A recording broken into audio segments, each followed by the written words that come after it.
Assalamualaikum warahmatullahi wabarakatuh. Baiklah, selanjutnya kita akan melanjutkan materi untuk minggu ke-15, yaitu penerapan fungsi di bidang statistika. Nah, kalian juga bisa cek di buku PDF Frozen bab 6.6 halaman 405.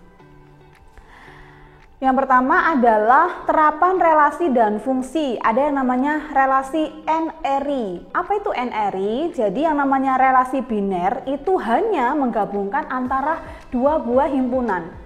Nah, relasi yang lebih umum dan menghubungkan lebih dari dua himpunan dikatakan sebagai NRI atau bacanya adalah NR.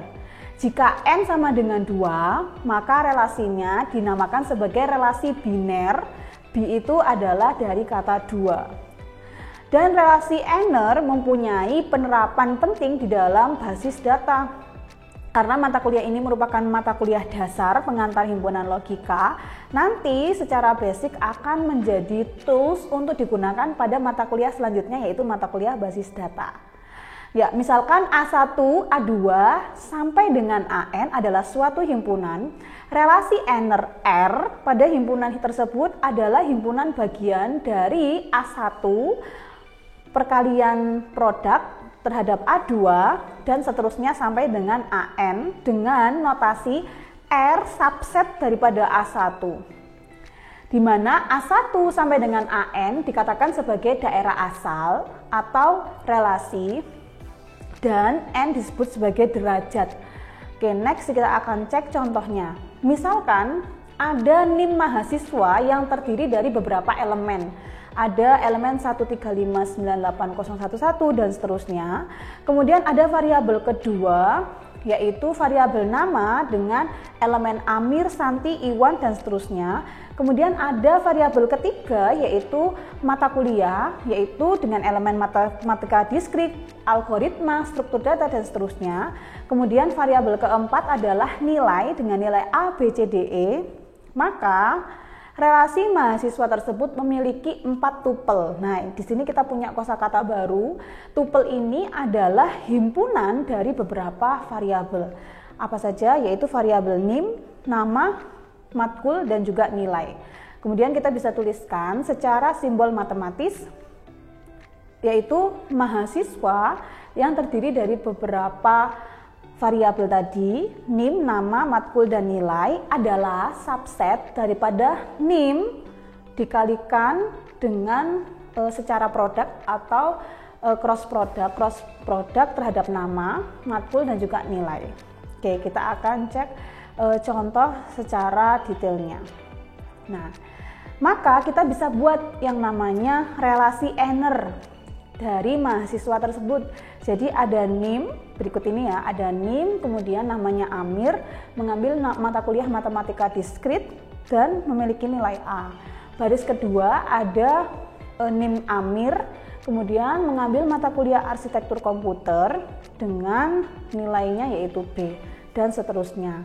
Nah, ini juga dikatakan sebagai relasi karena himpunan daerah asal yaitu NIM bisa terambil untuk daerah hasil berupa nama, kemudian diambil untuk daerah hasil selanjutnya berupa mata kuliah sampai dengan nilai. Selain merepresentasikan NR dalam bentuk simbol matematika yaitu MHS sama dengan kurung kurawal, kemudian elemen dari 4 variabel tersebut, kita juga bisa dalam bentuk tabel. Jadi kita punya kolom NIM, kolom nama, kolom mata kuliah, dan kolom nilai. Nah, kemudian kita akan memahami apa itu basis data sebagai basic ya, dasarnya saja. Database adalah kumpulan tabel. Salah satu model basis data adalah model basis data relational atau relational database. Model basis data ini didasarkan pada konsep NR dan pada basis data relational, satu tabel menyatakan satu relasi. Kemudian, setiap kolom dari tabel tersebut dikatakan sebagai atribut. Daerah asal dari atribut adalah himpunan tempat semua anggota. Jadi, daerah asal dari setiap kolom itu adalah anggota atribut yang ada. Kemudian, setiap tabel pada basis data diimplementasikan secara fisik pada sebuah file. Selanjutnya masih mengenai karakteristik basis data.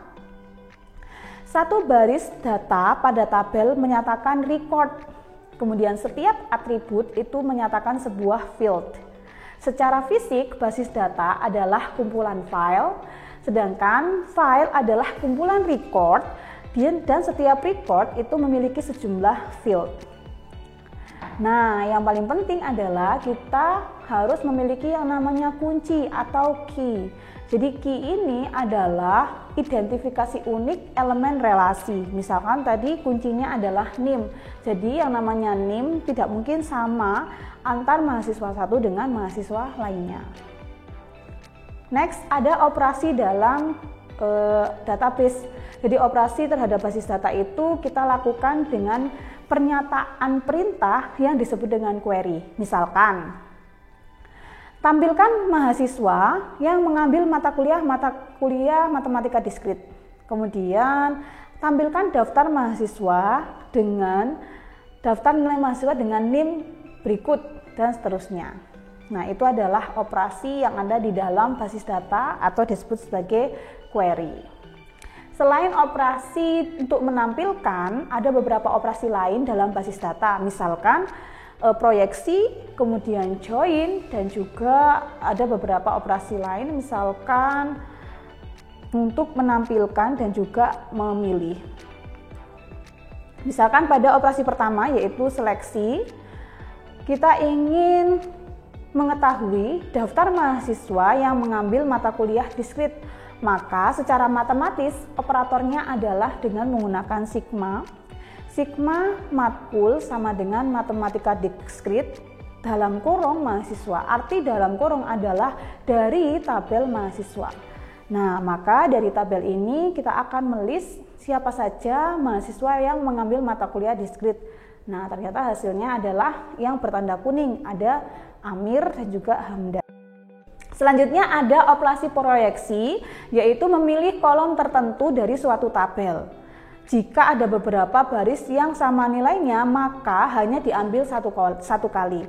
Operatornya yaitu P. Jadi kalian bisa menuliskan P, kemudian mengambil kolom nama mata kuliah nilai dari tabel mahasiswa. Maka yang akan diambil adalah seperti pada tabel 3.5, ada nama, mata kuliah, dan juga nilai. Selanjutnya, kita ingin mengambil proyeksi dari NIM dan nama dari tabel mahasiswa. Maka kita bisa tuliskan P, NIM, nama, mahasiswa, maka hasilnya adalah pada tabel 3.6. Ingat bahwa tadi disampaikan proyeksi hanya mengambil nilai yang unik, jadi nilai sama tidak akan ditampilkan. Baiklah, selanjutnya ada operasi join, yaitu menggabungkan dua buah tabel menjadi satu apabila tabel tersebut memiliki atribut yang sama. Operatornya yaitu tau. Misalkan relasi MHS1 dinyatakan dengan tabel 3.7 dan MHS2 ada tabel 3.8. Maka ketika kita ingin menggabungkan tabel MHS1 dan MHS2, kita bisa menuliskan tau nama NIM MHS1, MHS2. Nah, misalkan seperti ini, kita tadi menggabungkan untuk tabel 37 dan juga tabel 38. Nah, karena memiliki atribut yang sama yaitu NIM, maka kita bisa gabungkan NIM, nama, kemudian ada mata kuliah dan juga nilai. Nah, berikut ini ada beberapa soal untuk melatih apakah kalian bisa memahami mengenai yang pertama yaitu jenis-jenis fungsi. Untuk yang soal A apakah fungsi satu-satu, yang soal B apakah fungsinya surjektif, dan yang C adalah apakah fungsinya bijektif. Kemudian yang nomor 2 adalah menentukan inverse dari suatu fungsi, dan dua soal ini bisa kalian kerjakan di rumah untuk melatih kemampuan kalian. Sekian untuk materi ke-15 mengenai penerapan fungsi pada statistika, yaitu dengan menggunakan konsep basis data. Terima kasih, semoga video ini bisa dipahami. Assalamualaikum warahmatullahi wabarakatuh.